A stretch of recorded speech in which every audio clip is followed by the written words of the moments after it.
حضرت عبداللہ ابن عباس رضی اللہ تعالیٰ عنہما، ان سے ایک شخص کہنے لگا، حضرت ایک آدمی ہے بہت نیکیاں کرتا ہے، نفل پڑھتا ہے، تسبیح پڑھتا ہے، وظائف بھی پڑھتا ہے، گناہ بھی کرتا ہے، یہ شخص محفوظ ہے یا وہ دوسرا شخص جو صرف فرائض واجبات پر اکتفا کرتا ہے، زیادہ نفلی عبادات تو نہیں کر پاتا، زیادہ نفلی حج عمرے صدقہ خیرات نفل تسبیحات تو نہیں پڑھ پاتا، لیکن اللہ کی نافرمانی بھی نہیں کرتا، ان دونوں میں محفوظ کون ہے؟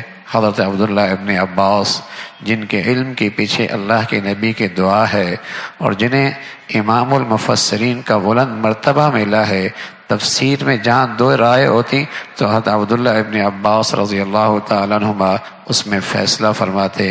حضرت فرمانے لگے، جو شخص گناہ کرتا ہے وہ ہر وقت خطرے میں ہے، اس لیے کہ ہر گناہ کے پیچھے اللہ کا غضب چھپا ہوا۔ کب پکڑ ہو جائے، کب پکڑ ہو جائے اور دنیا زمانہ تماشا دیکھے، ہر گناہ کے پیچھے اللہ کا غضب چھپا ہوا ہے، اللہ کا غضب چھپا ہوا ہے۔ اللہ نے قرآن میں ایک جگہ فرمایا ہے، سورہ ملک کے آخر میں، اگر اللہ زمین کے اندر پانی گم کر دے، کون ہے زمین سے پانی لے کے آنے والا؟ ایک بدبخت اللہ کی شان میں گستاخی کرتا ہے کہ اللہ کہ میں کھودوں گا، کنواں بناؤں گا، اس کے اندر سے پانی نکال لوں گا۔ یہ آیت سن کر اس نے یہ گستاخی کی، اللہ کی شان ہے، اس کی آنکھوں کا پانی غائب ہو گیا۔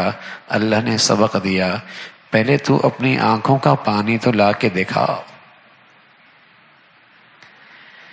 پہلے تو اپنی آنکھوں کا پانی تو لا کے دکھا۔